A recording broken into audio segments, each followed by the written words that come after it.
Guys. My name is Dr. Boyce Watkins, and I hope you guys are doing well. Welcome to drboycetv.com, the home for intelligent Black people. Today, I'm going to talk a little bit about some of the weird stuff on the internet in terms of people that I guess they make a lot of money talking about me on their channel, but they don't usually know what they're talking about because they don't actually have any facts. So get comfortable, buckle up a seatbelt. We're going to get started on drboycetv.com right now.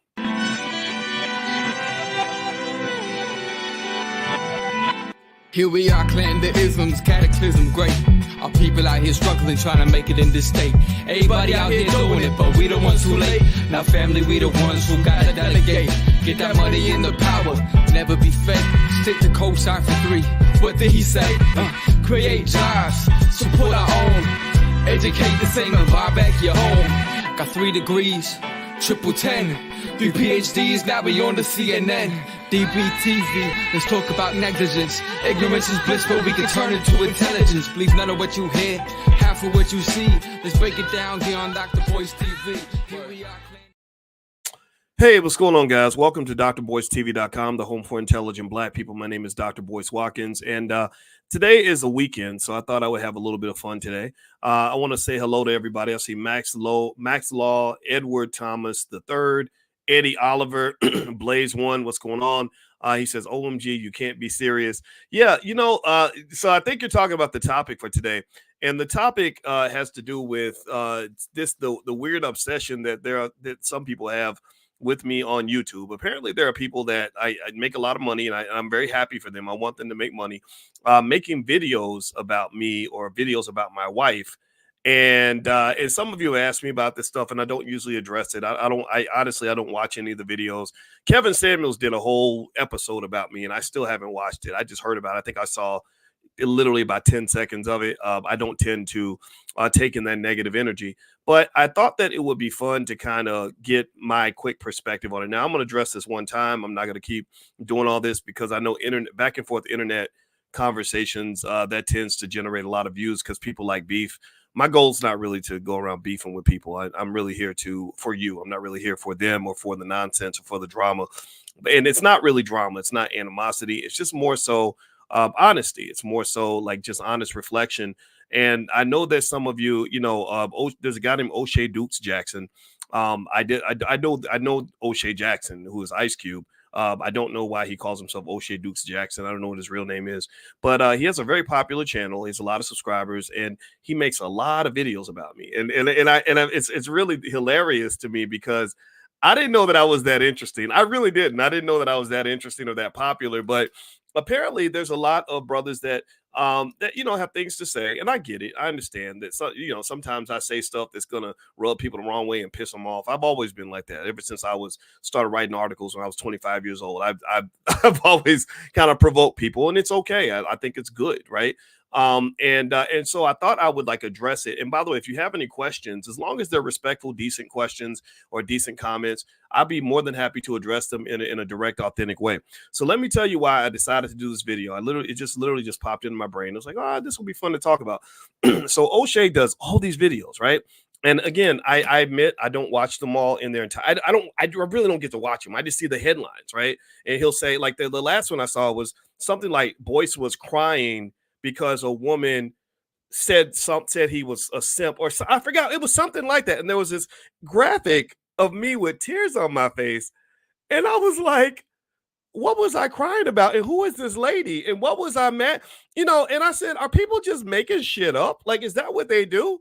I didn't even address this lady. I don't even know who this lady is, but there's a whole narrative, in a whole video. I think I got to go check, but I think that this thing got tens of thousands of views. And I'm like, that's really cool, because I didn't know that people were that interested in me or my life, but I didn't even know who this lady is. And I think that part of it is sometimes you have stuff you just want to share. And I'm like, I want to tell people that most of the people who talk shit about other people on the internet, I don't know if they do this with other people, but when they're talking about me, none of these people have ever talked to me. None of these people know me. There was a whole string of rumors about me and my wife.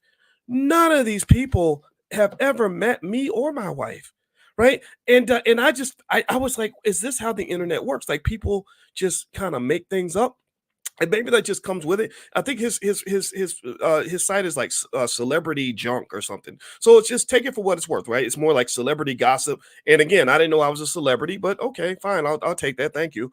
But it's borderline hilarious shit, right?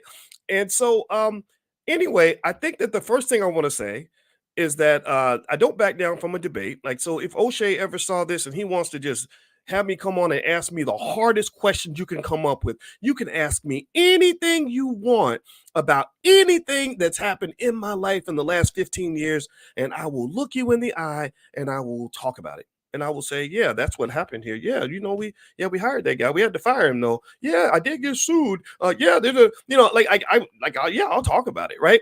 And but yet, so, it's like sometimes I guess people are looking for this like this what do you call it, other shoe to drop, or this sort of hidden agenda, right? And it's, you can ask me about the Tulsa fund. Like, here you go, that's a good one. Can you ask why everyone keeps saying you're a scammer? I can tell you exactly where that came from. Yvette Carnell used to work for me, and I used to pay her money, and then I let her go. I told her to go, and she's been angry ever since. She didn't move on with her life. I thought she was going to do other things. She didn't. She's still upset, apparently, because that's one of the things I talked to you guys about in business. If you're paying somebody and you stop paying them, sometimes they'll come back and they'll just attack you for no reason. You're like, why are you attacking me? I helped you out. But it just gets like that, right? I guess people feel stress or whatever. So she creates a false narrative that somehow I was paid to promote the Tulsa Real Estate Fund, that somehow I made a killing tricking Black people into investing in the Tulsa Fund. When I have never signed a deal to be a part of the Tulsa Fund. I invested in the Tulsa Fund. If the fund does not succeed, then I lose money too. I put 10,000 in there because I put my money where my mouth is. And so I invested in the fund because I saw Nipsey Hussle invested, and I invested too. And so if the fund doesn't succeed, then I lose money like everybody else. There's nothing different about my money being lost from everybody else. Now, do I think the Tulsa Fund is going to survive? I think that's still up in the air. I think that we should give them a chance to repair the business, because you've seen businesses. Amazon lost billions of dollars, and people said Amazon's never going to succeed, and they turned the company around, right? So maybe this is a turnaround job. I have no idea, but at the end of the day, that was a nonsense narrative. That there is absolutely nothing I gained from the failure of the Tulsa Fund. Nothing I gained. When that money went into that fund, I did not get a nickel of that money, right? The event I spoke at, I spoke for free, right? So at the end of the day, like, that's just the craziest thing in the world. But that's what, that's how the world works, right? People make things up, they run with it. And the problem with that, though, the real honest problem with that is that, people get sued for defamation for things like that. And I do have a good lawyer who has gotten a lot of information and who, is ready to pull the trigger if I decided to file suits. And I've been told to file suits because people are making these things up. These things are not true. And they should just be really careful with that kind of thing, because you get out here just saying stuff. You start, doing the Tasha K thing with the way she did with Cardi, where she wouldn't back off. It becomes something that can make you legally liable. So let me see here. Let me just answer some of your questions, because I really want to address some of this. Like, I'd love to go on his channel. Like there's actually a couple of people. Again, I've never met these people, but they are absolutely obsessed with me, and they make lots of videos about me. I mean, they're going to make more. They'll probably make a video about this video, and I encourage them to make the video. They can, but I encourage them to also be man enough to say, let's just do a debate. If you really want views, if you really want people watching your channel, just get us on there. Like, bring me on. If talking about me generates that much traffic for you, then imagine having me on as a guest.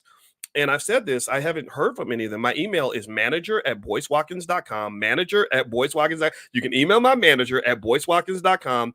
And I have never backed up from anything. I've never backed down from any conversation. I would talk all day about the Tulsa Fund. Jay Morrison's my friend, but I don't do business with him on the fund or really much of anything else. But I don't dislike the guy. He's been very nice to me, very respectful. I'm going to be honest about that. Are there concerns about the Tulsa Fund? Absolutely. I'm also very close to Julian Gordon, who was the biggest critic of the Tulsa Fund. So I was stuck in the middle. I of two guys that I've worked with before, that I've mentored, that I've supported, and I didn't like it. I didn't like them fighting, because I felt that the fight was not in the spirit of the B1 movement. I think that there are better ways to fight. I think there are ways you can fight where you can actually address your issues without burning the building down. You understand? And I write about that a lot in my book, The 10 Commandments of Black Economic Power. I say that there's an appropriate way that you fight, and fighting it out on Instagram, to me, that's not what you have to do as men. I think you can take it to court. You can do, have mediation. But Instagram is just honestly a place where you have a bunch of grown-ups who act like kids that are just gossiping about each other, and it's just kind of like a big playground, just a big messy playground. All right, so let me see here. Let's see what's the question. What about Jay Morrison scammer? If you think Jay's a scammer, then I would say don't invest with him, right? And I think that what people don't understand is that you don't have to put your money in there. Most people talking about the Tulsa fund did not invest a nickel in the fund. They just like speaking negatively about other Black people. So to me, if you're in the Negro naysayer category, the Negro naysayers, like this is Charlie the Negro naysayer, and Black people can't do nothing right. That Black business, he a scammer. He's a scammer.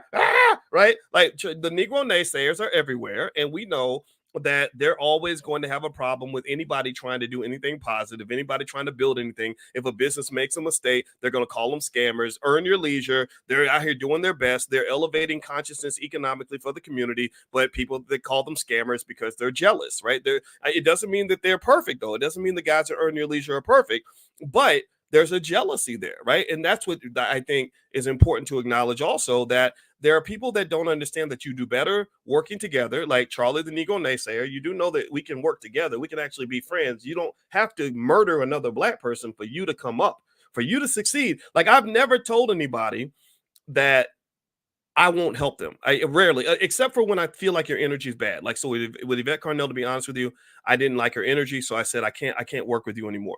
But most of the time, but remember, she came to me because she needed my help. She wanted me to share her article. I didn't go find her; she found me, and it just didn't work out. So I think personally that that's the way you handle stuff. You just say, it didn't work out. Good luck to you, whatever. But if people feel hurt or mad, I reached out to her. I called her. I texted her. I said, hey, why are you so upset with me? And this is my reality. So same thing's true with Oshay Jackson. If O'Shea's in a different category. I think he's more of a comedian. I think he lives in another country. I will tell you, someone did reach out and they said, well, I know why he moved out of the country, because he got caught in some situation that he would probably be embarrassed to talk about. I don't know it. I don't know all the details of it, but I do know people came to me and said that there's a reason why he left the country.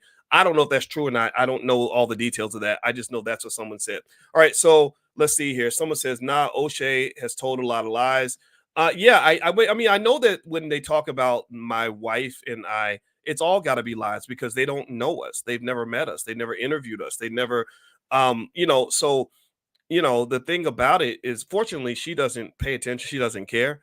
But like some of the things, when you get on the internet and you just start saying things, I mean, I guess I get it. I think that when people see you as a celebrity type, they think that you don't have feelings, or that you don't have a family, or that you don't have real life issues going on, or that you're not going to be affected by what they say. They're thinking about getting clicks and views on their video. And I'm gonna tell you, it was I had to have a talk with Willie D after somebody saw a picture of me, my wife, and Willie, and created a whole false narrative around that picture, that somehow my wife secretly was chasing after Willie D. Willie was offended by it. My wife was like, my wife laughed about it. She was like, whatever, she was, me and my wife both laughed about it. And I told Willie, I said, no, don't worry about it, man. It's cool. Because literally people are going on his page and saying, yeah, I know that she wants you, dog. And Willie told me, he said, I block people when they do that. If they do that, they'll be banned for life on my page, because that's not how he operates. He's a loyal dude. He's a good guy. And that's why he's one of my best friends. That's why he was in my wedding, because he's a solid individual. And so when Kwame Brown and other people looked at that picture, even if you remember, me and Corey Holcomb and Willie got online together when Corey and I had a disagreement about some stuff. I won't go into that. Willie talked to Corey about that when Corey went there, right? And he was like, no, we're all friends. Like, no, that's not cool, right? So at the end of the day, I think, I guess it's okay. Like, it's gonna happen, right? People are gonna just say stuff, because what you're seeing on the internet, honestly, is you're seeing a bunch of people that are fighting for views. They're fighting for views on their channel. And the way they get their views is by saying the most salacious stuff that they can, even if it's not true. So by having a channel like Celebrity Junk, you're going to get a lot of people who, for whatever reason, enjoy the toxicity of saying negative things about other Black people.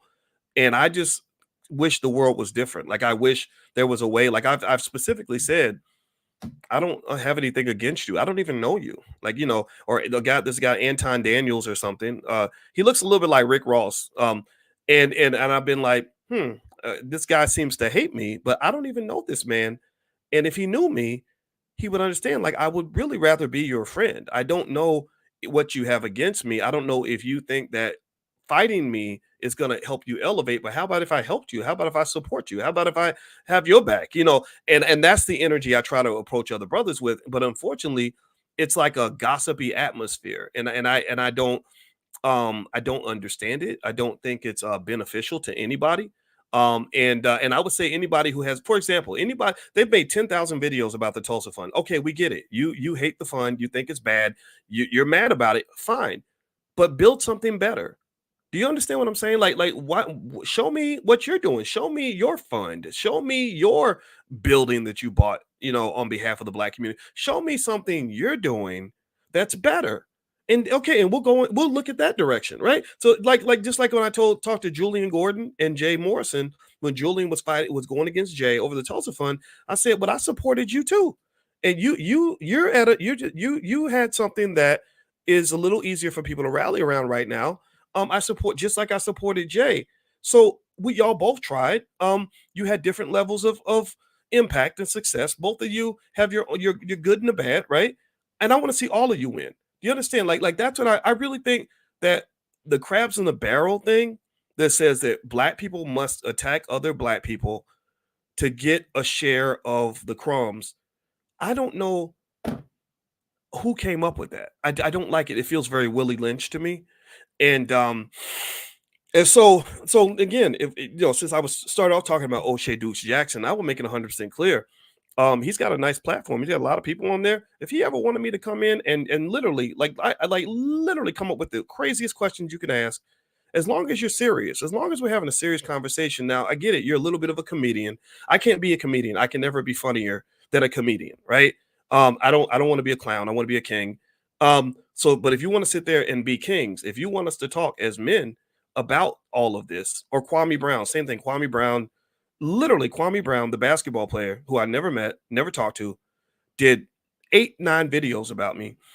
And I never met this man. And he did all these videos. And I said, this is obsessive. Like, why are you doing so many videos about me?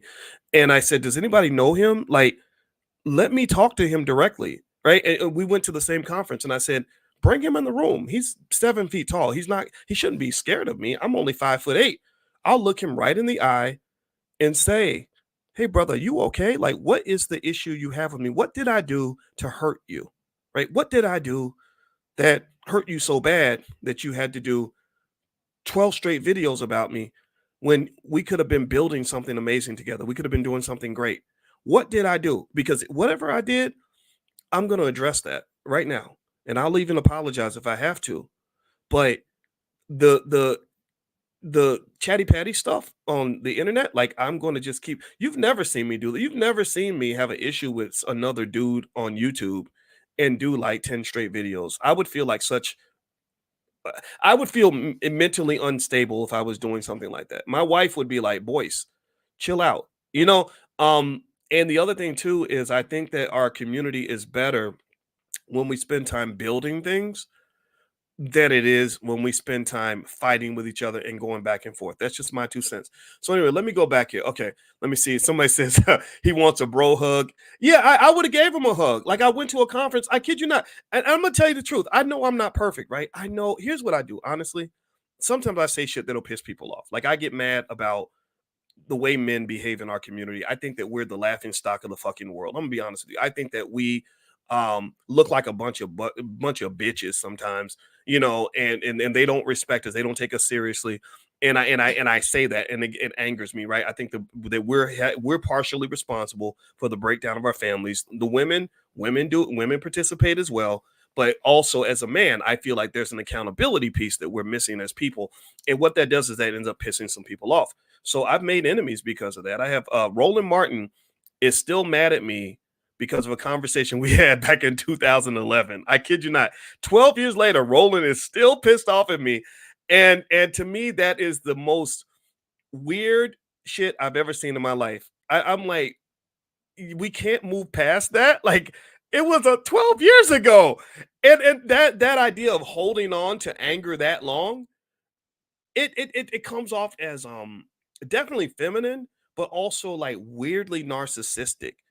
Same thing is true with Umar Johnson. I watch Umar's videos. I love some of the stuff Umar's saying now. I like it. Umar has evolved. He seems to be maturing. But he's done some silly shit. If you go back like 10, 8, 9, 10 years, there's some stuff Umar did that's absolutely flat out embarrassing. And he and I had a disagreement in 2015, and he's still angry about that. And to this day, I will go to a conference. Umar, they'll say Umar's upstairs. Dr. Umar, you and Dr. Umar should get together. I'm like, yeah, let's do it. Let's mend fences. Let's sit together. Let's talk. And they'll be like, well, Dr. Boyce, Umar said we brought your name up. Umar don't want to talk to you. Well, why not? But he's bigger than me. Like, he could beat me up if we got into a fight. What's he scared of? Why is he scared to sit down and look me in the eye and say, okay, brother, let's work this out for the benefit of the community? And that only makes me say, well, maybe sometimes when we get this internet fame, our egos start kicking off. And I just kind of believe, if you're in a position where you have an opportunity to have people that follow you and support you, you're supposed to be there for them, right? So I would be willing to let go of whatever issue I have, which honestly, those issues are gone. I don't care. It was 2015. I don't even remember half the shit I did in 2015. I'd be willing to let it go on behalf of the people that I care about. I'll never let a beef or a grudge override the reason that I'm here. The reason I'm here and the reason you listen to me is because we're here to support and to help you. So I'm going to be just honestly clear. Kwame Brown, Umar Johnson, Roland Martin, when I've been at places where they have been, I have specifically stated I'm more than happy to talk to them. You will not get any resistance from me. Tell them to come sit down and tell them why they're upset with me. And the reaction I get is very surprising, because I thought that men would be able to say, you know what, we used to fight. We wasn't cool back in the day, but now I've apologized. You've apologized. We've mended fences, and now we know we're better together. And I think that's the energy. I want to encourage young Black men. Don't grow up to be bitches. Like, just seriously, like, learn how to let shit go. Like, look at guys, a good example is, look at the NFL, right? The NFL, you go on that field, you've got these men that are literally trying to pummel each other, trying to damn near put each other in the hospital, trying to hit each other as hard as possible, elbowing each other, knocking each other down, beating the crap out of each other, trying to break each other's bones. I'm knocking stuff over. And then after the game, they come up and they give each other hugs. I love that. I love the fact that they have a respect for their fellow warriors. They kind of sit down and they say, okay, you know what? That was a good hit. That was a good hit. Like Patrick Mahomes after the game, he'll be like, good hit, dog, right? And the guy literally just sacked him and he could barely get up, but he's like, good hit, dog, right? And so, or if you look at boxing, right? Look at when Mike Tyson would fight somebody and beat him to a pulp. And after the fight, they're hugging each other and they're complimenting each other, right? I think that men should be able to do that. Like, look, we had our fight, man. You came at me with a haymaker, and I respect that was a hell of a punch. And then we're friends. Like, it's not like you walk around and you're just bitchy toward each other. Like, for the rest of, well, I'm mad at you because you hit me and you hit me real hard and I didn't like it and that wasn't fair. No, like, you can still be friends after the fact. Am I crazy? Or I don't know. Anyway, let me see here. All right, let me get back here. All right, so let me look at some of your comments. So Marquis says that clown did like 20 videos saying the same shit. He act like you created the Tulsa Fund. I think it's a personal vendetta, some other stuff. I think it is too. And the thing about it is I'm going to definitely publicly say that that's actually defamation. That's called defamation, because I did not create the Tulsa Fund. I was an investor like thousands of other people. And I don't know the business of the Tulsa Fund. The only information I have access to is information that's been released to the public. I've never even asked Jay specifics about his business. I don't know another man's business. And so running with that, just so you know, that is legal, that would make someone legally liable. Now, he lives in Uganda. Maybe there's a reason he lives there, because he doesn't want to get sued or something. I don't know. But that's not cool. Like, you can't just say something and make it up. And I think I did an interview on a channel, I Never Knew TV. It's a real good brother, real smart guy. And he asked me really hard questions, direct questions about the Tulsa Fund. And I told him exactly what I told you. I said, I didn't make a penny from the Tulsa Fund. I did not. I don't run that damn thing. People act like I did, but no, I'm friends with the person who ran it, but I'm friends with a lot of people. I'm friends with thousands of people, and I can't take responsibility. I'm friends with Russell Simmons, but that don't mean I was with him when that lady accused him of doing whatever he supposedly did in the 90s. Like, I don't know what all my friends are involved with. I said, so no, I don't even understand that connection. That was all manufactured. That was just somebody deciding I'm going to put both of their faces on a YouTube video and create a narrative that Boyce was scamming black people with Jay Morrison. And again, I'm not even putting that on Jay yet. I don't know. I don't know how this fund is going to end. If you go to their meetings, if you're an investor, I've said it very clearly. If you're an investor in the Tulsa Fund, you should go to their meetings and ask the hard questions. They have a lot of answers. They have been talking extensively with investors. They're still raising capital, doing other stuff. Maybe they think they can save it, but I don't even know enough to say whether they can or not. Right. So I'm just as much responsible for what's happening in that business as any of you are. Anybody who invested in here, you're just as connected to the Tulsa Fund as I am. The only difference is that I do know Jay on a personal level. All right. So let me see here. Oshay and attorney JT has your name in their mouths. Yeah, well, the thing is that JT, I like JT's content for a while. JT the Pocket Watcher. I didn't understand the name Pocket Watcher. That sounds almost like hater, like I'm a professional hater. Because where I came from, pocket watching was seen as a bad thing. Like I don't pocket watch anybody. And maybe that's what people wanted me to do, to pocket watch Jay Morrison. I don't pocket watch my friends. I just don't. But if you notice on the channel, some of the work is good. Some of it, is like, okay, thank you for letting me know that this was a problem. But there's an industry created. It's almost like, honestly, when Kevin Samuels, as brilliant as he was a very smart man, actually. And I want to say respectful things about him in the sense that he actually defended me when I was being unfairly attacked by a woman on the internet who wanted to create this narrative that Dr. Boyce hates women, even though I've helped so many. I can't even count the number of women I supported. He literally came in and said, no, he doesn't owe you anything. Dr. Boyce did not have to work with you. He did not have to help you. He's the brand. You came to him. Right. And I was like, yeah, thank you for saying that, and it really made me, it was so traumatic that it made it to the point where I had a hard time trusting at that point. I was like, damn, like I'm letting these people in. I don't even know these people. They're coming asking me for favors. And I'm like, sure, I'll share my channel with you. And because you notice a lot of people don't share their channels. Like, go to Tariq Nasheed's channel and see how many people he's letting just go on his channel and do something. I shared it because I just thought, okay, I don't want to just have it all to myself. But the problem was I had people getting in there just doing stuff that was very harmful to the community, harmful toward me, and it became very unfair. So it became very triggering for me at that point. So overall, with JT, it was like I liked some of his stuff, but then I said, okay, I noticed a pattern here. Your whole channel is filled with images, mugshots, basically, of black men that you're calling scammers, and while some of them certainly could be defined that way for sure, there's two issues. Number one, the biggest scammers in America are not black men. The biggest scammers in America are white men. Let's just be clear in terms of dollar amounts. The dollar amount they take out of the black community. It's mostly white men. Number two, I don't know if there's enough energy put to distinguish between a hardcore, deliberate scammer versus somebody who made a mistake. Because businesses make mistakes. They make mistakes all the time. Mark Zuckerberg has made $10 billion mistakes that have had him testifying in front of Congress, that have had people accusing him of crimes. I've been talking about multi-billion-dollar mistakes. I mean, again, even if you feel that the Tulsa Fund is bad, right, and you're like, I'm not going to invest in that, whatever, okay, fine, that's fine. But that you're talking about a few $1 million. Zuckerberg's gotten billions of dollars from his mistakes. I mean, he's done some stuff. Just go look it up, right? But no one sort of questioned his right and ability to do business. Right? It was, not on a large scale level. So I'm not a fan of destroying every black business owner who makes a mistake, because sometimes that's just growth. Like, you look at Earn Your Leisure. Yeah, you can criticize them in a lot of areas if you wanted to, right?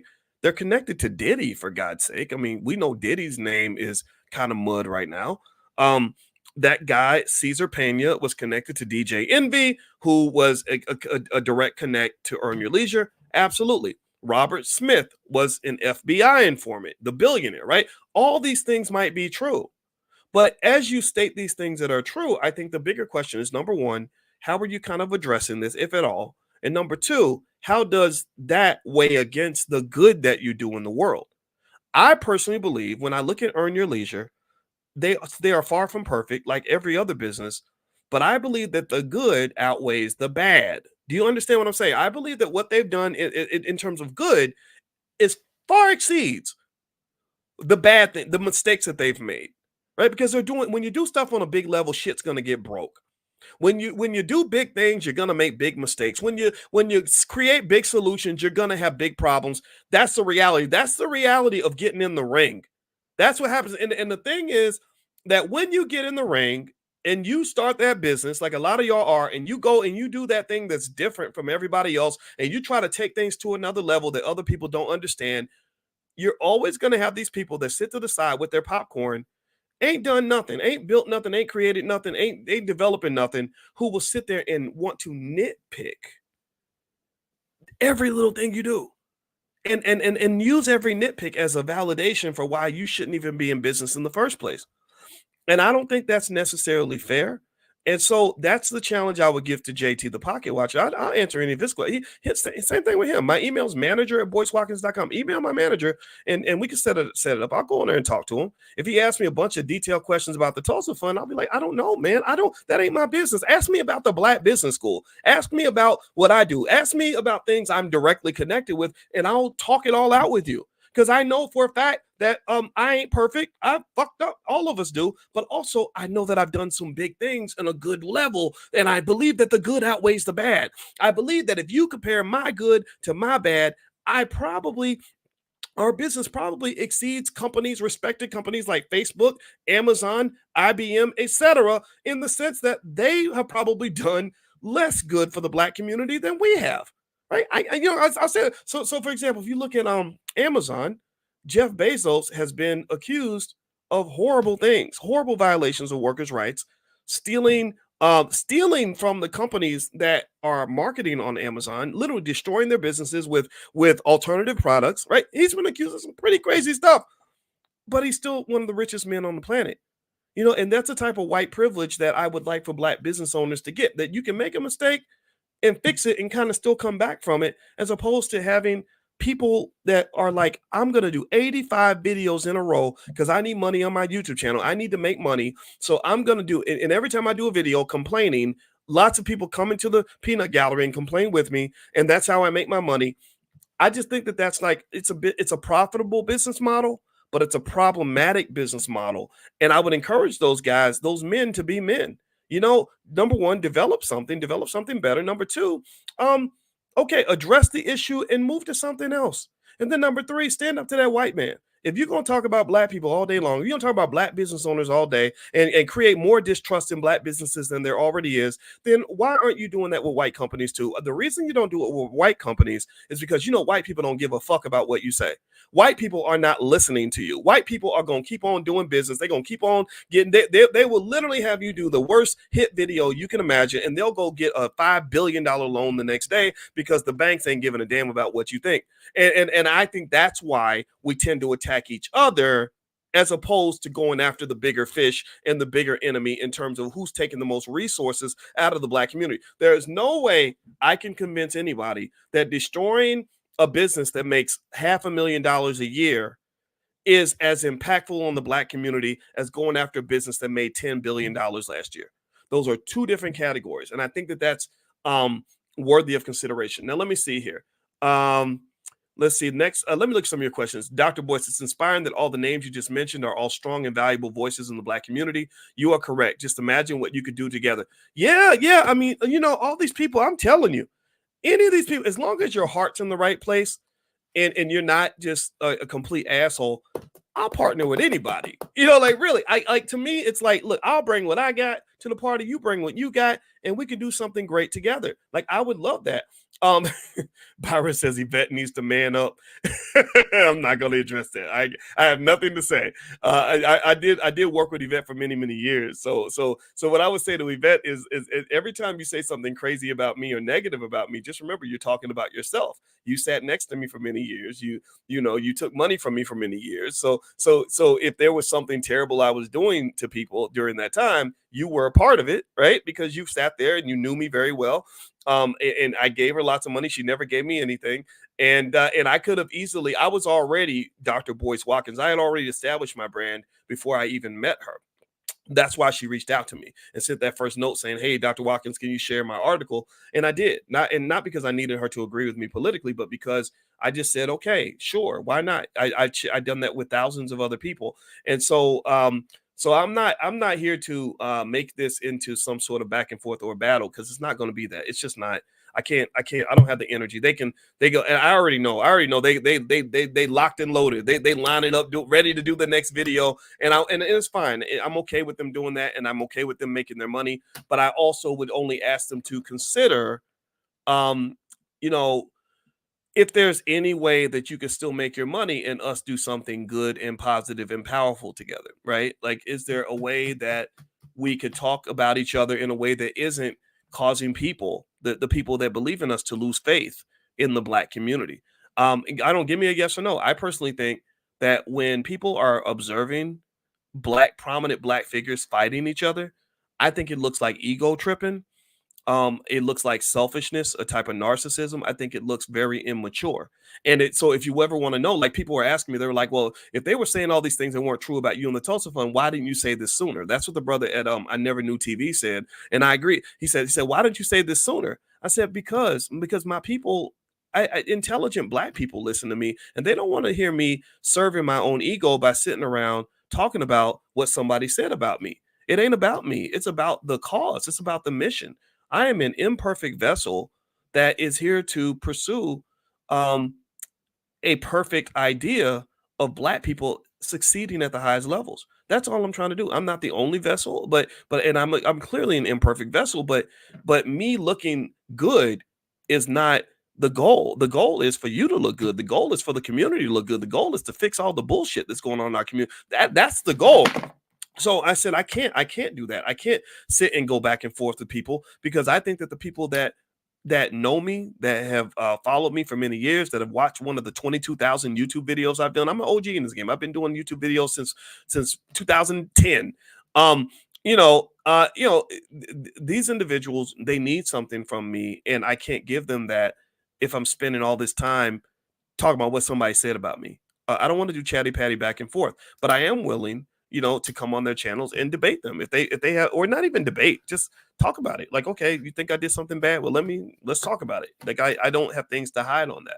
All right, so let me see here. Going back and forth on the internet, Black men is Black on Black crime. Yeah, but that's the thing. It is it looks very immature. Let's see. Okay, next comment. They are going to accuse you of throwing rocks and hiding your hands. But yeah, there are people who just so you know, this video is not really for them. Somebody who doesn't like you is always going to find some way to find the most negative interpretation of what you said. Like, I could literally say, I want to give you $100 right now. And they would say, well, the only reason you give me $100 is you're trying to take 1,000, or you're trying to do it, right? Like, so I know this, right? So I know, and in fact, I'm only doing this because on the weekend, sometimes on my channel, I let loose a little bit and I talk about the stuff that I really kind of want to talk about, like the fun stuff, like the juicy stuff like this. And so that's all this is. This is more so me laying it out there. I know exactly what's going to happen. They're going to do videos about me. They're going to find some negative interpretation. It'll be some thumbnail. Oshay is really good at creating thumbnails where he'll put an afro on, or like fake teardrops, and it's funny. Like, it's funny, right? It's hard to compete with comedy. Like, comedy works definitely on Black people, because we like to laugh. We laugh because we're in so much pain that's the only reaction we can kind of come up with that's going to make us get through the day. But I personally say, like, after we finish laughing, maybe we create a community where people aren't always laughing at us. Maybe the Black man shouldn't spend all his life trying to be the clown. Maybe the Black man should spend his time being serious and trying to be the king. And I personally believe that rather than getting mad, like even and there's another one. What's the guy's name? He's got a nice channel. I can't remember. He has the beard and the glasses. He looks like Rick Ross. I had his name in my head. I forgot his name. But anyway, like I like it. I like his platform, and I would say that rather than, saying like, oh, you're telling men to go marry babies mamas or you want men to be simps, how about you learn from this black man and understand a different perspective other than your own? How about you consider the fact that maybe when I was the same age as you, I had a similar perspective. But Anton Daniels, thank you, that's his name. Yeah, Anton Daniels. Again, another good channel. I'd talk to any of these people publicly. It'll be fine. I have nothing to hide in terms of my ideas. But it's like perhaps we could come to an understanding, because it's very challenging when you feel like you're arguing with somebody who's supposed to be on the same team as you. Like teammates shouldn't be fighting. We should be standing together. We should see difference of opinion as just diversity of perspective, right? I personally think, when I chose to marry my wife and take on the 3 kids that were not my own, I was not telling other men to do that. I was telling other men that I did that. And I do believe that there are some benefits to that. I also believe, again, this is my belief, that black men who care about the black community should feel some sort of obligation to do something to help with the fact that there are so many lost children in our community that don't have fathers. I'm not saying you have to adopt them all, but I think that if you're only focused on you and your kids, then one day one of those kids that's abandoned at birth is going to come up and shoot your child in the head, and you're going to be pissed off about it. But we allow the community to have all these lost children walking around. So I personally think as men, we should have some accountability for the community, and it has to go deeper than simply sitting around bitching about modern women. Yeah, I get it. I understand. I am not a feminist for the most part. I believe women should have equal rights. I think women should do what they want for the most part. But I talked to y'all extensively about how the missing father is one of your biggest challenges in the community. That's causing a lot of your chaos. But for you to somehow think that we're not responsible for some of this, when we get to the point where all we do is attack women and we don't say shit about ourselves, well, that's disingenuous, man. That's just as bad as what the extreme feminists are doing. And I personally don't think that's a healthy way to view the world. I don't think that's going to get you anywhere. I don't think that's going to help you achieve your goal. It only kind of makes us look like a pack of assholes, to be honest with you. All right, so let me see here. Dr. Boyce, let's see. Edward's asking, are you still having reading reflections on Powernomics? Yeah. If you want to join the book club, we do the book club Wednesday. We're reading right now. We're reading another Dr. Anderson book called The Black History Reader. And here's a copy right here. It looks like this. And you can get a copy actually at powernomics.com. This is a damn good book because it's like a history book that really gives you real black history, not the BS that you learn in school. We do that every Wednesday night. One way to join, if you'd like to join, is if you go to boycewatkins.com, there's a link there. And also, don't forget, we have a social media platform for intelligent black people at b1nation.us. So you can go to b1nation.us, not .com.us, and you can join us there. All right, so let me see if I can answer some more of your questions here. All of this to break up the black homes, and we fall for the banana in the tailpipe. Yeah, we do, Tanisha. We do, because we don't take accountability. We spend time bitching about whose fault it is, as opposed to actually solving the problem. Yes, we're all trying to gather information that each one has to offer according to their expertise and speak negatively about the other. That just confuses the masses. We need unity, not division. Yeah, I agree. And to whatever extent I participated in that, I apologize for that, because none of us is perfect. Again, I probably violated that myself. Try not to, but sometimes you do. Just keep doing what you do. You can only reach those who you can. Absolutely. And I don't reach everybody. I don't. Some people are offended by me, and I don't quite know why. But again, I would say any person like that is offended by me, well, just come and talk to me. Like I'm not scared to talk to people. Like, just I'd love to come on your channel. Jimmy, most of those black men are not addressing the ills that plague the black community. At least Dr. Boyce addresses some of it, despite criticism he gets for doing so.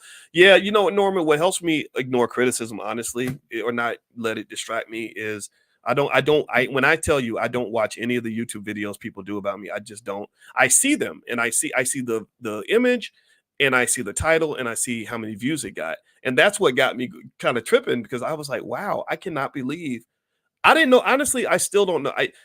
I gotta understand this. But somebody said to me, they said, you don't know how big you are. And I'm like, I'm not that big. Like, I'm not a celebrity or household name, but I guess I must be out there because there'll be a video and it'll be like Dr. Boyce is a blah blah blah, or Dr. Boyce did this thing, and Dr. Boyce, somebody who ain't never met me, ain't never talked to me, ain't never got no facts, ain't never sat down with me, nothing, will do a whole video about me, and it'll have 80,000, 40,000, 50,000 views. And I'm like, wow, this is so crazy. I did not know I was that interesting. So again, I say to them, like, if I'm that interesting when you talk about me, imagine if you have me on your channel. Let's do it, man. Let's have some fun. So anyway, let's keep going. And by the way, I think that differences of opinion makes a conversation more interesting anyway, right? Like, why is it as Black people we think everything needs to be a war? Why does it have to be a war? Why can't it just be a perspective broadening conversation?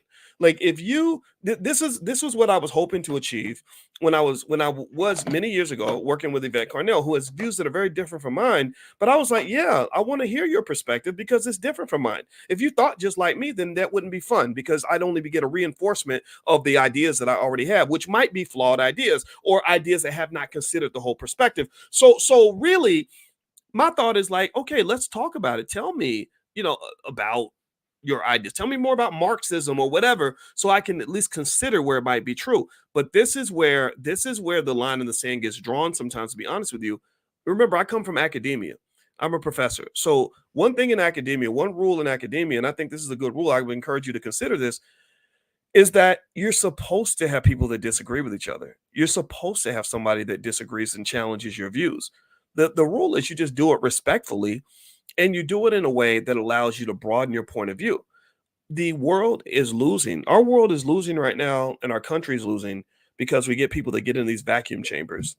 So, one Black man says, all these single mamas are all stupid. And then 10 million Black men are like, yeah, that's right. My baby mama's stupid too, blah, blah, blah. And it becomes this silo of ideas where you're not even introduced to other perspectives. Like, you're not even hearing the perspective of a single mother that might make sense to you, right? You're not considering that because you're in a silo. You're not forced to do that. It becomes intellectually lazy, to be honest with you.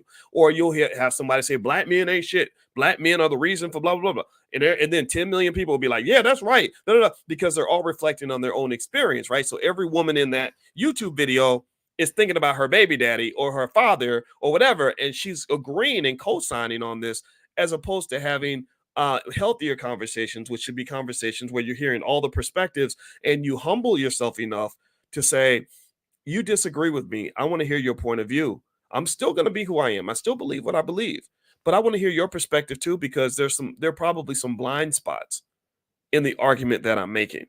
And if you can't find the blind spot in your own argument, then that could make you into a narcissist. Seriously, if you can't find a blind, if you think that your shit don't stink, and you think that your whole perspective is the only point of view and that it's 100% right, and you can't acknowledge other points of view, then you're kind of a certified asshole, to be honest with you. Don't nobody want to think about this. Imagine, have you ever had a conversation like that with somebody who just believes that they're right about everything and doesn't even hear any point of view and dismisses any perspective different from their own? How stressful is it to talk to somebody like that? It's terrible. That's like, to me, that's the epitome of ignorance. So I would say to you, if you want to be smarter, here's a challenge. Here's a homework assignment I'll give you guys if you're listening. Go find somebody who completely disagrees with you. If you're a Democrat, go talk to a Republican. If you're a Republican, go talk to a Democrat. And then I want you to do this. I want you to listen, but I want you to listen with real, meaningful empathy. Like, I want you to really listen and really try to understand why this person might have this point of view. You'll be amazed at what it does for your own perspective, how it allows you to defend your point of view more effectively because you understand where other people are coming from. We don't live in that world. People are not encouraged to do that. People are encouraged to be intellectually lazy. And it gets reinforced because the internet is a place where you're not rewarded for that higher level dialogue. Shout out to 19 Keys. I love the fact that he pulled it off with his high level conversation. I met him. I like the guy a lot. And because I don't believe, generally speaking, on the internet, that intelligent, broad, diverse perspective dialogue where you're seeking to really come to true insights, I don't think that's what people like. I think people like to watch shit that just reinforces their pre-existing point of view, and it makes you feel better, but you do not grow. It's like a drug. Drugs make you feel high, but your life will not get better because you're choosing to be on drugs. Okay. So anyway, let me read more of your questions. Let's see here. Norman says, Dr. Boyce, I used to watch the videos done about you out of curiosity. Then I realized none of your critics addressed the plague that plagued the Black community. Yeah. I mean, it's okay to watch the videos. I mean, it's fine, And if you ever have a question about something, you can ask me about it. Like I ain't out here doing no crazy stuff. So I ain't. I mean, of course, people will make it out like that. Like, let me see. Sherry says O'Shea is a clout chaser. Well, I'll let you be the judge of that. I know he's already going to do a couple more videos about me. Like I just said, let me do something so that because I don't mind him doing videos about me. I wish that they were a little more honest, and I wish that they were a little more accurate in the sense of like it's like, well, maybe you can talk to me and ask me about that, right? But the internet will let you say whatever. But again, I think the Tulsa fund was a thing where I did say a little more, because that becomes defamation. Like, you can't accuse someone of stealing when they did not steal, when they, I was not involved. Now, if you think the Tulsa fund's a failure, I did support his business like I supported Julian Gordon and a lot of people. When Black business owners come along, I say, hey, go support the brother. But I wasn't an ambassador. I wasn't a paid endorser of the fund. Never was, never have been. I've never been on the staff. I don't get a paycheck from them. I never have. So that narrative was always 100% unconditionally false. And the fact that some people just ran with that, and I had to start answering to that, I think is patently, it's just unfair. I mean, life is unfair, and that's what it is. But I think, anybody who cares enough about fairness, I would just hope that you'll hear that. Like, that's not my business. Now, if you want to hold me accountable for my business and what I do, then absolutely, I'd be more than happy to address that. But I can't address another man's business because that's not my company. All right. So let me see here. Any more questions? Let's see. The devil is real. When you're doing the real thing and promoting self-awareness, you will be attacked. Yeah, that's what's going to happen. That's true. Let's see here. Norman says Oshay Dukes Jackson has this weird voice and announcing himself. Yeah, I don't know. I mean, I think I see it as more like comedy, right? That's kind of, like I want to be funny. And again, I'm not as funny as him. Um, you know, and it is what it is. I mean, I don't have anything else to say about that. Let's see here. Any more questions? Let's see here. They're going to accuse you. Okay, you already mentioned that one. What's your opinion about Cynthia G being kicked off YouTube? Whew, that's a tough question. I'm gonna answer this very carefully because Cynthia is another person that I hope to kind of get started. I'm gonna be honest with you. I used to have a lot of conversations with her, and I remember her sending me videos before anybody knew her. That's another example. Somebody sent me stuff, and they were like, "Hey, Dr. Watkins, can you share my video?" And I was like, "Sure." And at that time, I was not as aware of my influence as I am now. So now, honestly, I just don't do that as much anymore because it's bit me in the butt so many times, Michi X, stuff like that. And I think I'm just gonna say that when I saw that she advocated for the abortion of Black babies, the abortion of Black boys as a solution to the Black male problem, it made me reflect on stories Cynthia told me about what things her father did to her when she was a child. And I think that, like a lot of us, she might be a person that probably needs healing. That's all I'm going to say. Now, do I think she should be taken off YouTube? I'm not going to even address that because I don't need it to get messier than it probably already is. Like, just me talking about it probably makes it messy enough. But stating the idea about like aborting Black boys, like I can't imagine a Black woman saying that. That's very problematic, obviously, to be honest with you. Next, have you ever worked with Derek Grace? You know what? I've never worked with Derek Grace. I met him one time, and he's a very nice guy, and we had a great conversation, but we didn't talk much. And he had there were two ladies walking behind him carrying flags, and I thought, huh, okay. And he had a big chain on, and I remember his face tattoos, and he seems like a smart person. And so I knew of him, and but it was like kind of in passing. Like, it's interesting, like there's a lot of interesting people, that you see on the internet streets, and a lot of them I just met. Like, I would just see him at a conference or something like that.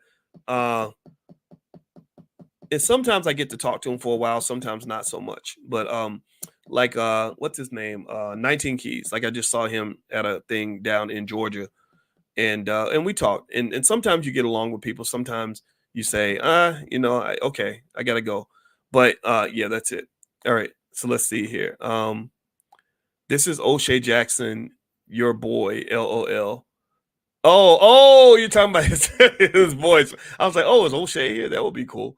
Um, but yeah. So anyway, you know what? In case you want to know what I'm doing today, I'm literally just fucking around on a Sunday. Like I don't have a serious agenda.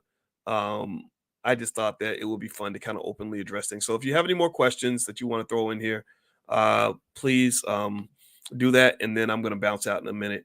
And I can't wait. Well, I'm not gonna watch any of the response videos because I told you I don't watch videos about me on the internet, and I really mean that.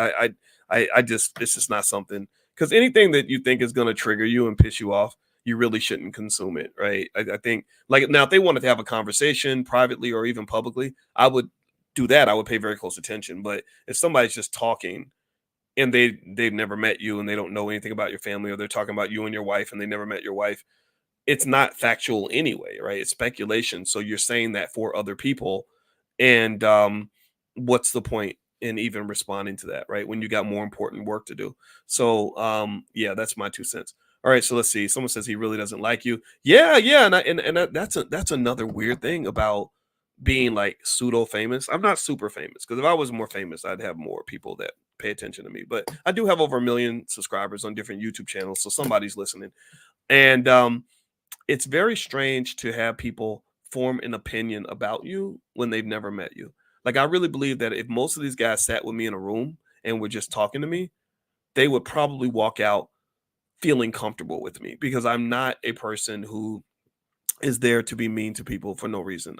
That's not who I am, And so that's the unfortunate part. Like, I don't think black men should be talking through their YouTube channels. I think black men should be talking directly. Now, right now, obviously, I'm talking to them through the YouTube channel because I don't know them directly. But again, my email is manager@boycewatkins.com. If any of them ever wanted to talk to me publicly or privately, they can email me, and I'd be happy to come in and, like, okay, so give me your best shot. Throw the pitch across the plate. Let me see if I can hit it.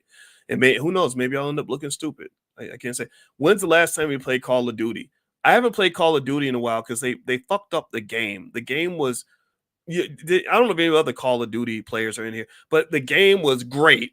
And then they changed it and they got rid of the old layout, and I had to learn this whole new system. And I got so annoyed. Like, I'm looking over at my computer. I bought a whole big computer system just to learn how to play Call of Duty. That's how I got to know Alicia's oldest son. I'm his bonus dad. I got to know him because I said, well, he likes video games. Maybe if I learn how to play video games, we can have something to talk about. So I did all that, and I bought this whole big computer to do it, and I loved it, and I got really good. I was getting in there killing people. And then I'm looking at the computer now, and it's covered up with shit. I'd have to dig all that stuff up because I just gave up, because I hated the new format. And millions of people felt the same way. A lot of people stopped playing because they changed everything. Let's see here. Think the black manosphere is ruining the black community? Do I think it's ruining the black community? I think that you have in the manosphere a lot of men that have legitimate concerns that have been ignored. I think that we have a society that does not listen to men. And I think that's so we created the manosphere. I really believe that. I think that a lot of these men, maybe their issue with single mothers derives from their own mother, who, because Peyton, I think you can learn about the manosphere by looking at Kanye. Kanye is mad at his dead mother because his dead mother kicked his father out of their life and put his life in danger by moving him to the most dangerous part of Chicago, and told his father that he can never come back or never come to her house because she had an issue with him in the relationship, and he's mad about that, right? So I think that there are lots of men who are just mad at their mothers because of what their mothers did to them, and I understand that, right? I think that there's legitimate stuff in the manosphere to be heard, but the problem is you got to sort out the manosphere. Do you understand? You got to sort it out. Because you got some men in there that have legitimate concerns, who want to be decent men, who are hurt because they try to be decent and the world mistreated them because of that. Then you got some men who are just straight assholes, narcissists, and predators, who are impacted by the pimp culture and the hip hop culture that really followed out of the pimp culture that told them that women are not to be respected or treated well under any circumstances. Those are not men that I identify with. I don't. But remember, hip hop did a terrible thing to the mind of the black man. Hip hop. Remember when Snoop Dogg in the 90s was walking around with with a pimp from the 70s, Bishop Magic Don Juan, with women on leashes and saying we don't love them hoes and fuck a bitch and all this other stuff. What you're seeing now is just the product of that. You have the product of that. You have just an extreme disrespect of men, to where if even some of these men, if they were to meet the nicest woman in the world who treated them well, they would shit all over her. Right? I don't identify with that. I don't identify with shitty men. But what I think, so it's like with the manosphere, it's diverse, right? There are things you can learn from it, but then there's some stuff that is a reflection of the same mental illness that might affect somebody like a Cynthia G.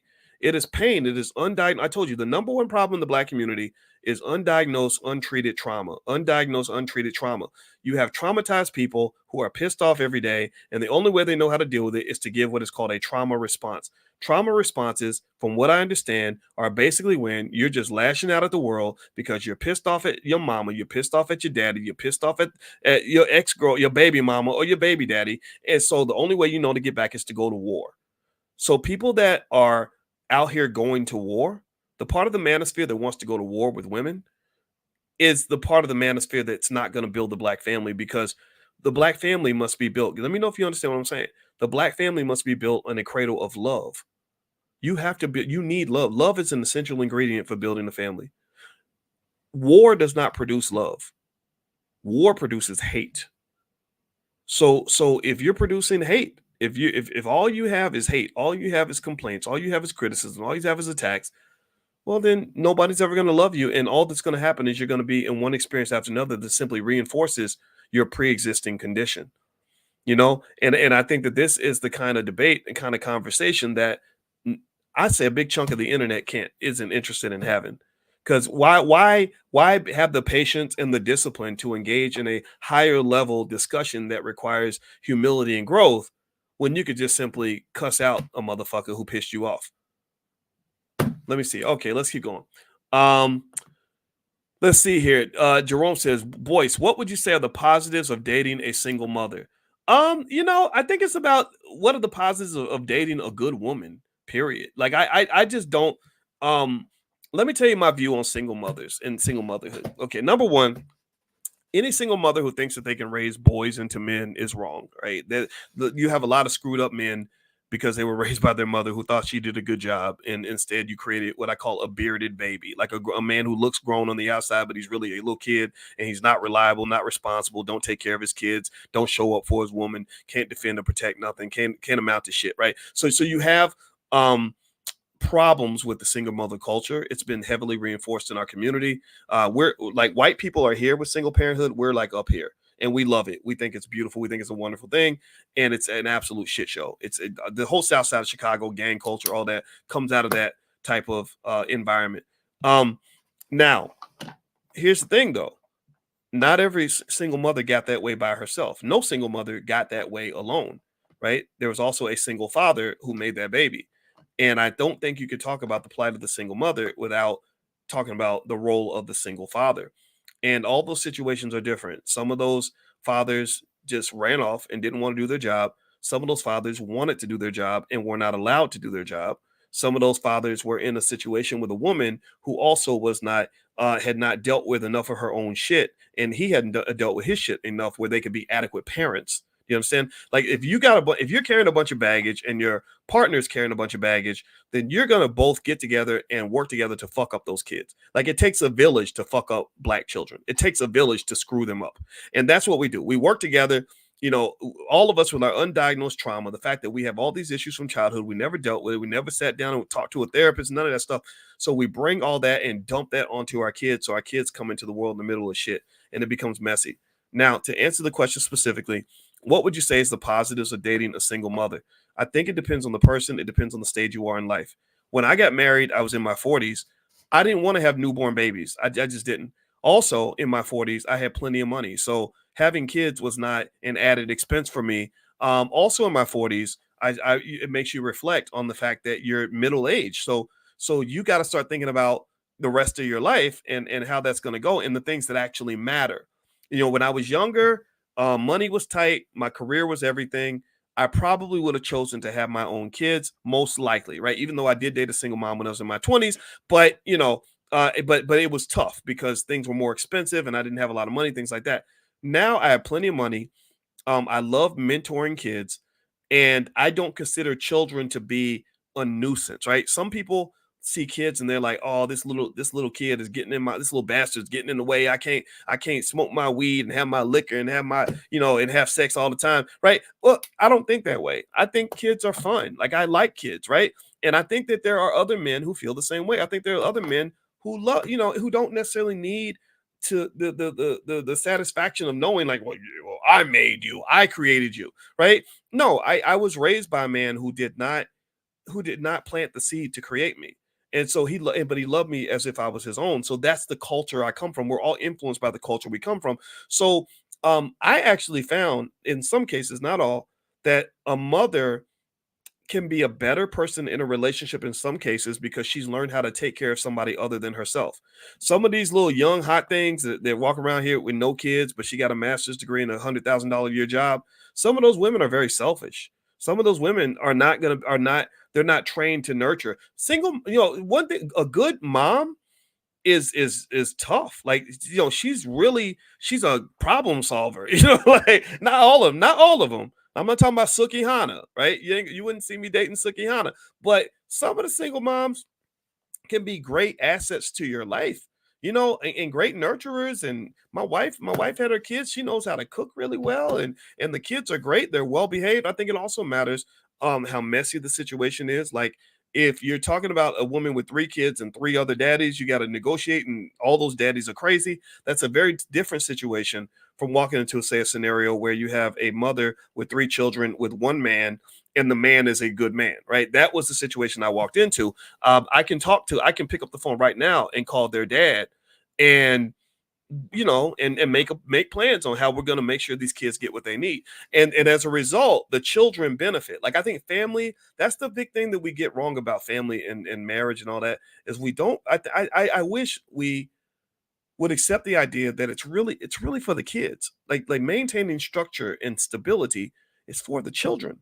And I told my wife, I said, I want us to be the good neighborhood parents, right? Because there's so many of our daughter's friends whose parents are having so many problems, and these kids come over and they're all distressed and stressed out because mom and daddy are fighting and all this other stuff. And nothing against their parents. Like, we know their parents, they're nice people. But I said, I want this to be the one place they can come to where they're gonna find stability.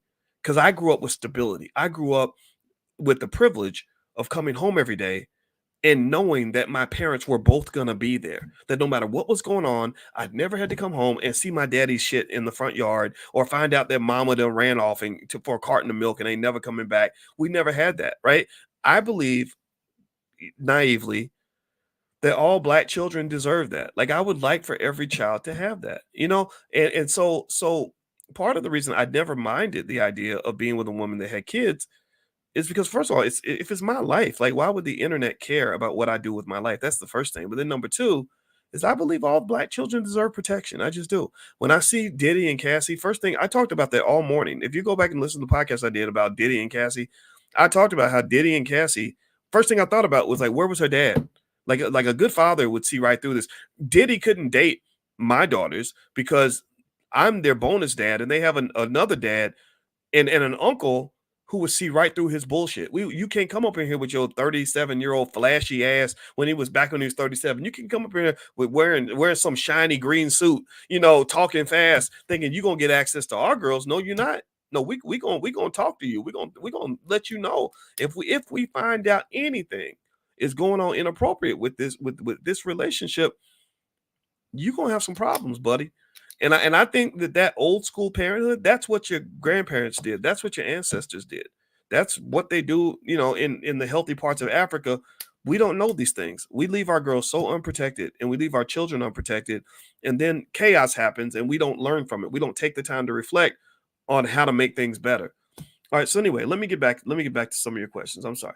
The discussion that's trending among Black people on the internet is Black men going overseas to date and Black women divesting to white men. Yeah. I don't know. I mean, I don't see the benefit of having all those conversations, although I know people who make their personal choices, right? I know men who married a woman from another country, and I'm gonna just tell you the truth. There is a difference. There is a difference. If you go to other countries, the cultures are different. They're more family oriented. The divorce rate is much lower. But the problem is that sometimes you think that what you're doing is you're walking away from shit, but really all you're doing is you're taking your shit and dumping it onto somebody else's culture. There are people I know. I'll give you an example. I know a man who was a divester basically, and he was talk about black women ain't this, black women ain't that. He had a single mom who had issues with, so he had issues with women for a long time. So you know what he did? He said, "I'm gonna go marry me an African because African women they understand family and blah blah blah." So he did. He married a black woman from a very wealthy family in Africa. True story, from a wealthy family in Africa. And she had stability, several generations of two parents that stayed married 40, 50 years. Family was not an issue. She was very family oriented. Well, the transaction did not work out so well for her because he had not dealt with his shit. So what happened was he was a highly inadequate husband. Like she would be like, well, wait, in Africa, if you're the husband, if you're the man of the house, you're supposed to do this and this and this. So she had all these expectations of what a husband's supposed to do because they maintain their stability by having standards. They have accountability for the men. And this man was not accountable. So he thought that all his shit that he was experiencing was because black women are messed up. But what happens is when you don't deal with your shit and you say, well, but I'm gonna go get me a woman in Africa because they better than these African American women. All you're doing is you're dumping your shit onto other people. Do you understand? So either way, you're gonna have to fix your shit. So she ended up getting a divorce with this guy because her family literally was like, that's why you don't marry African American men because they don't understand anything about manhood, fatherhood, or parenthood. All they do is want to fuck you, get you pregnant, and abandon your kids, or make excuses. The white man won't let me get a job, or whatever. So what you got to understand is that when you divest, same thing is true with black women. You got black women that are traumatized to the fucking core, and you think everything's okay because you got a banging body, a master's degree, and you make $100,000 a year. So you think you're perfect. And so you go and you say, I'm going to date me European man because black men don't do this to me, don't do that to me. And maybe some of that's true, but you haven't dealt with your own shit. So what happens is you end up, and I know an example of this.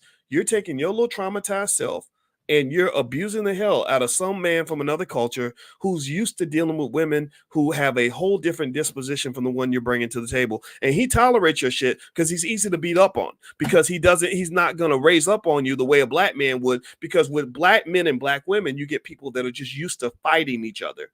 That's what you're bringing all this trauma to the table, and you get in these relationships, and it's like you're either fighting or fucking, you're either having sex or you're trying to kill each other, and that's what you're used to. So you take that same energy and you're just turning it outward.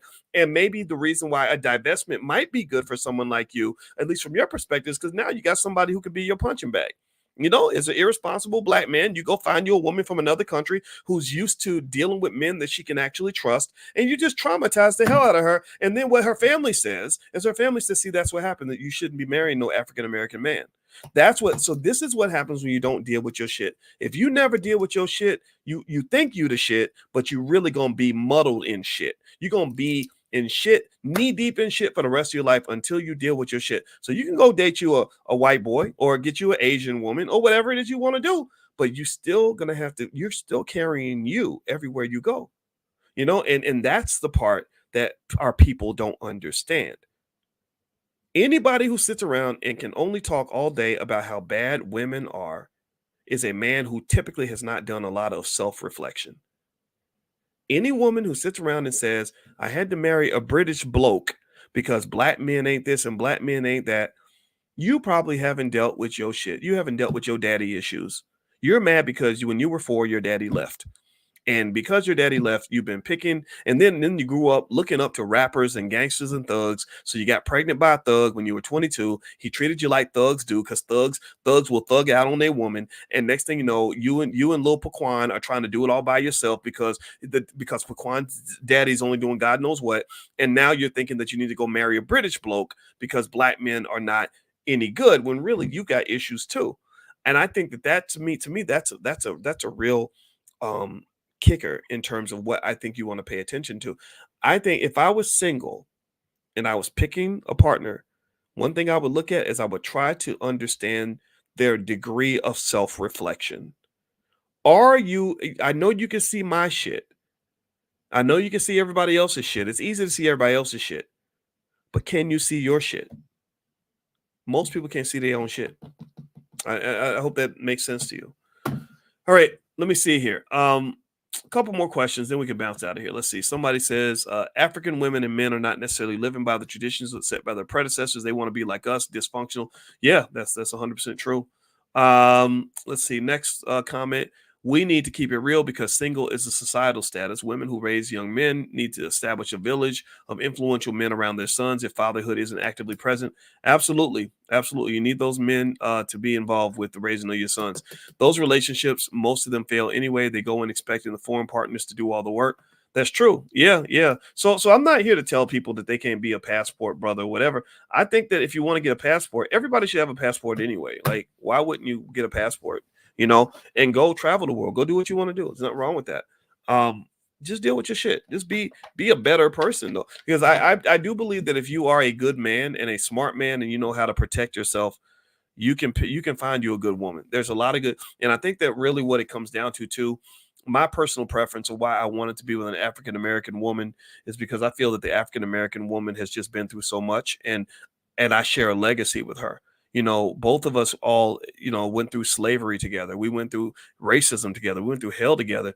And I don't want to abandon her abandon her on the ship. You know what I mean? Like, I don't want to just be like, well, since dealing with African American women is too hard, I'm gonna go get me a woman from some other country. I understand. I can get it to be honest with you. I mean, some stuff, like I've been hurt very badly by some African American women. Some of my biggest attackers, maybe online or whatever, have been African American women that I tried to help, and it's very very hurtful. It's very very painful, and the way I try to be very careful in terms of how I respond is I try not to put everybody in the same basket. So I try not to allow the way I interact with other people going forward to be overly influenced by the traumatic experiences that I've had in the past. And I also accept the fact that sometimes I'm going to get it wrong. That I'm probably going to get hurt again, and that comes with being black. We're all in this together, and that's what I'm saying. And I really think that a black woman in America is the only one who can really understand what I'm feeling and what I'm going through as a black man in this country. And as much as my wife is not a perfect person, just like I'm not, I like the fact that she is a warrior in the sense that she's the type of black woman who will stand by her brothers. If you talk to my wife about being with, marrying a British bloke, she's like, oh God, ugh. Like that's just not her thing. I love y'all in London, by the way, Black London. I love you. I know I get a lot of support out there. But seriously, like, no, she's like, no, I'm not divesting. Like I'm in the trenches with you, and I think that's why really the building of the black community is going to come down to the strongest of us, right? Those who are just so committed, ready to go through the rain and the pain, and ready to fight it out. And here's what I believe about the black woman. I think that the black woman does not, there are women that should get criticized more because some of the stuff that they do is absolutely terrible. But there are, in the middle of all that nonsense, though, there are so many women that are just absolute diamonds in that they will show up for you in so many ways that are just unbelievable, unimaginable. And I'll give you one example, and then I'm gonna finish this. This is one example that made I was ballistic. I was really angry when I was in the University of Kentucky and I was in graduate school. I was 25 years old, and we had a protest because a black woman got attacked in a racially motivated incident on the campus, and the school tried to cover it up because they were about to play in the NCAA championship, and they didn't want anybody to know. And this is way, way back in the 90s, like ancient history. And so what we did was we did a protest, and I was the leader of the protest because I was the most visible person on the campus at that time because I had a newspaper column that everybody used to read. So we had this protest, and we were protesting in front of this tower.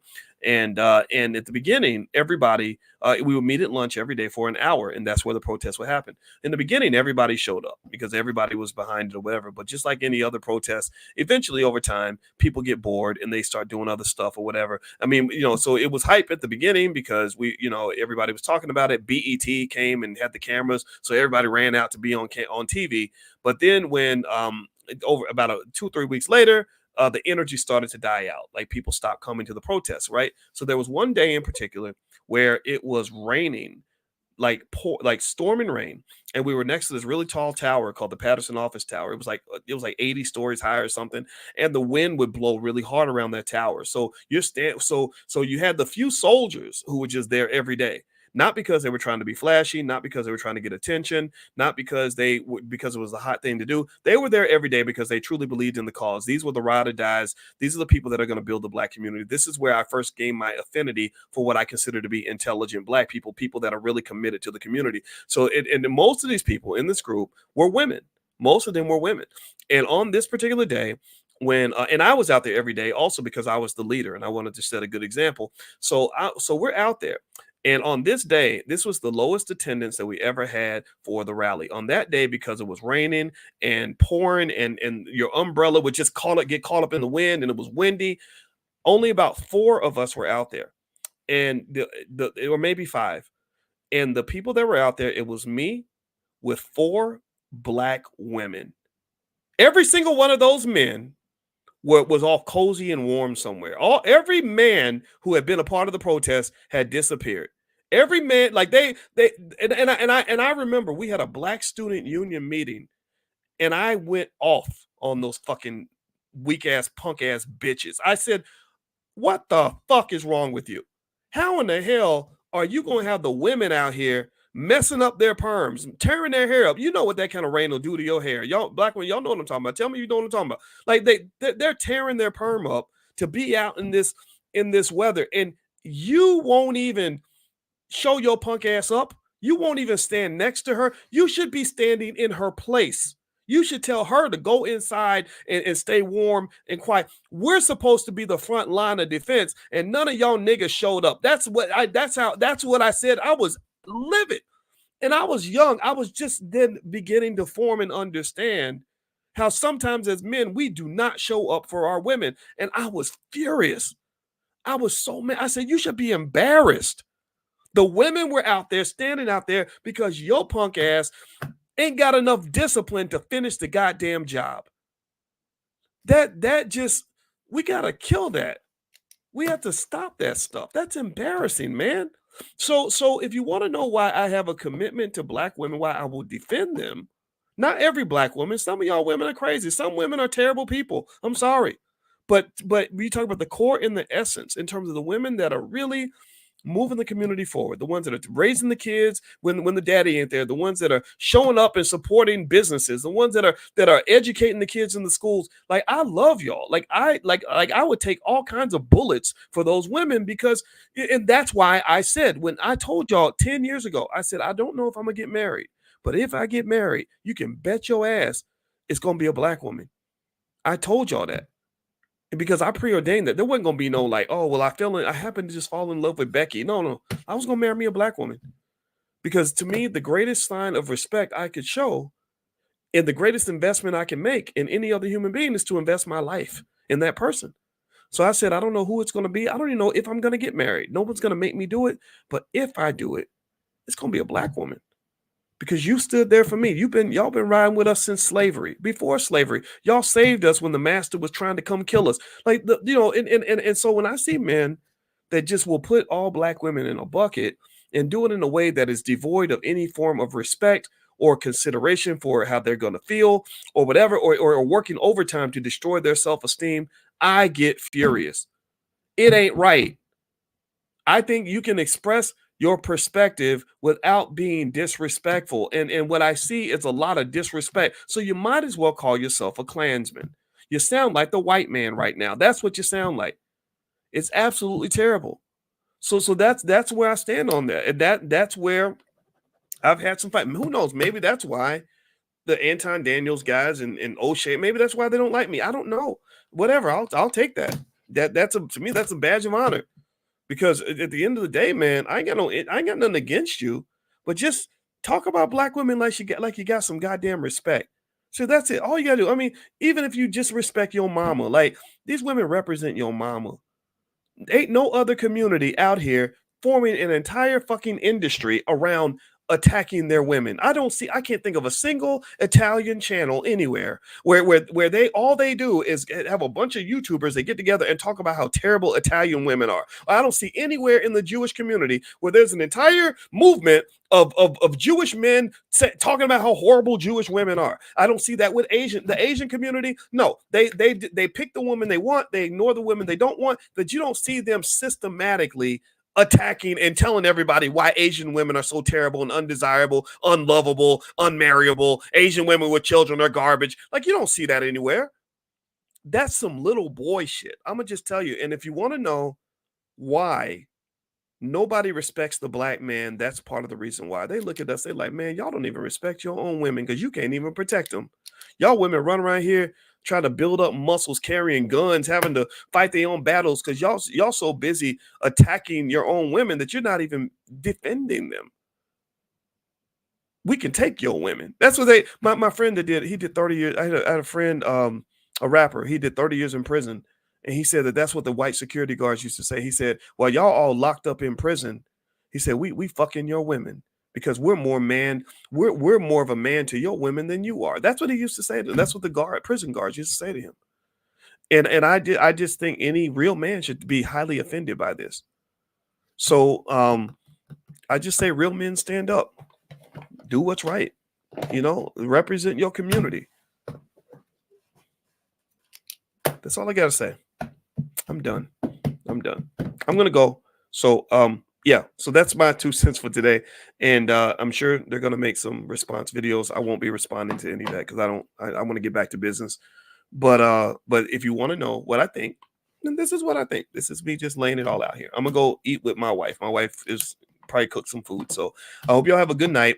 My new book is called The 10 Commandments of Black Economic Power. I also have a whole bundle of books. Like one of my books is called The New Black Power. So if you're interested in taking a look at that, feel free to go to drboycebooks.com. You can use the code book club to get 30% off anything in the store. We have financial flashcards to teach wealth to kids. We also have workbooks and things like that. So feel free to just go to drboycebooks.com. Also, tomorrow, I'm going to send out another stock pick that I like, as well as some other information via text. So if you'd like to receive that, just text the word stock to 31996. Text stock to 31996. And also, this podcast is on Spotify. We got over 1 million downloads last month. So thank you guys for supporting. I appreciate you. And I'm not going to do any more videos like this because Lord knows I got enough enemies already, but I'm willing to take all the bullets and all the darts if that's what it means to stand up for what I believe in. So I'm not backing down from none of that. That's just what it is. All right. So have a good day, everybody. God bless you. Thank you so much for listening. And I will talk to you guys very, very soon. Peace.